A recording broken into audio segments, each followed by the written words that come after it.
Nadia opens a review her system just posted on a pull request that touches 14 files, and the report contradicts itself. The same pattern shows up in 2 of those files, flagged as a problem in one and signed off without a word in the other. 3 files got careful, specific feedback, and the 11 behind them got one vague sentence each. Nothing failed here. There is no error, no timeout, no crash, and every specialist reported success. The work was never too hard for it. The work got handed over in the wrong shape, all 14 files at once. Freeze right there, because the exam is built out of moments exactly like this one. 14 files handed over in one pass, and the depth came back uneven across all of them. So what was wrong with the handover? Nadia's reviewer already has a coordinator and 3 specialists, and this is where that coordinator stops being enough. Agentic architecture and orchestration is the biggest domain on the exam, roughly 16 of the 60 questions you'll see. This episode owns the decomposition objective, and it owns multi-pass review, which the guide files under prompt engineering. By the end, you'll look at a job too big for one pass and see where the cut goes, and whether it needs more passes or more workers. The architect question parked in the corner, all episode is the first of the 4. Where does the work run? Start with why one pass came back uneven, because the reason picks the fix. We are at the diagnosis, and the guide already has a name for what went wrong. Attention dilution is what happens when one pass holds many things at the same depth, and it arrives with contradictory findings. Picture a fixed handful of attention spread over 14 files, so each one gets a sliver, and a sliver reads shallow. This isn't the context problem from earlier in the course, where the system lost what it had established at the start. Nothing got lost here.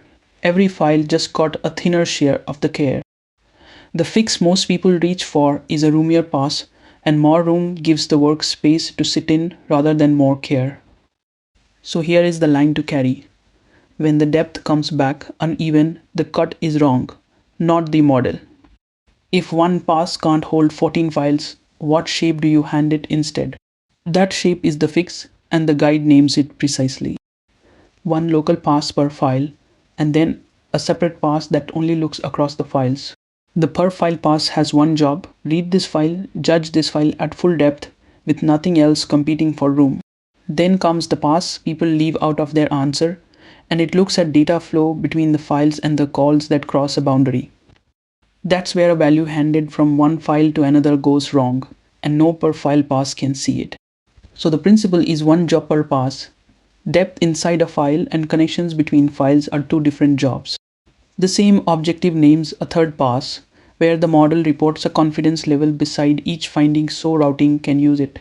Passes fix depth, but a split can still be a bad split. So the next thing to get right is where you put the knife. Here is the rule that decides whether a cut is any good.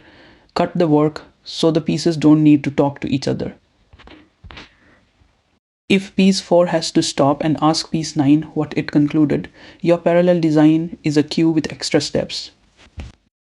A per file pass needs one file and nothing else, and that's exactly why all 14 can run at once.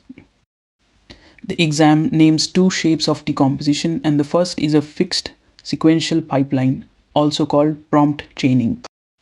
Per file, then integration, then the summary, in that order every time, and you pick it when the work has predictable aspects. Nadia's review is exactly that, because she knows the steps before the pull request even arrives. The second shape is dynamic decomposition, where the plan gets generated out of what the earlier steps actually found. Add comprehensive tests to a legacy code base is that kind of job, because nobody can list the subtasks in advance. So the guide maps the structure first, marks the high impact areas, and lets the plan change as dependencies turn up. That's the cut. And there's a second failure underneath it, because a pass can review what it wrote itself. The cut is right, and the passes are deep, so here is the failure that survives both of them. Nadia's system writes a fix, and then the same session reviews the fix it just wrote. The guide is specific about why that goes badly. because it's still holding the reasoning that produced the thing. And the guide goes further, telling it to review its own work carefully doesn't fix this, and neither does thinking for longer. What fixes it is an independent instance that never saw the reasoning and only ever sees the result. Say it as a rule. A review by the thing that wrote it isn't an independent review, however firmly you ask. That's one more worker. And once you are adding workers, the middle starts to strain. Every message in our own system goes through the middle. So with a dozen workers, the middle becomes the bottleneck. There is a documented shape for that called an agent team where one session leads and the others are teammates. Each teammate has its own context window. They share a task list and they message each other directly. So the lead synthesizes results instead of relaying them one exchange at a time. Say it plainly. Subagents when only the final result matters, a team when the workers need to argue with each other. Those messages reach sessions on the same machine or on another one, and they're deliberately weak. A message from another agent can't approve a permission prompt or change configuration, so treat it as input, never as authority. Teams are experimental and off by default, so check the build in front of you rather than trusting a video. And peers all writing to one repository at once brings a blunter problem. The workers can talk to each other now, and the next thing to settle is what happens when they all write. Several workers editing one repository at the same time will write over each other, and nothing warns you. So each one gets its own working directory. A worktree has its own files and its own branch, sharing the repository history, and the remote edits in one worktree never touch another's files. A write reaching into the main checkout gets blocked, and you set it per worker or session. When a stem says two agents must never overwrite each other's work, a blocked write is a mechanism and an instruction isn't. Each worker also carries its own dials per worker rather than global effort, a turn cap, the model tier, the tool allow list. That's the whole tier. So here is the item that proves you needed it. The guide publishes a sample question and it describes Nadia's system symptom for symptom. A pull request modifies 14 files across one module, and the single pass review produces inconsistent results.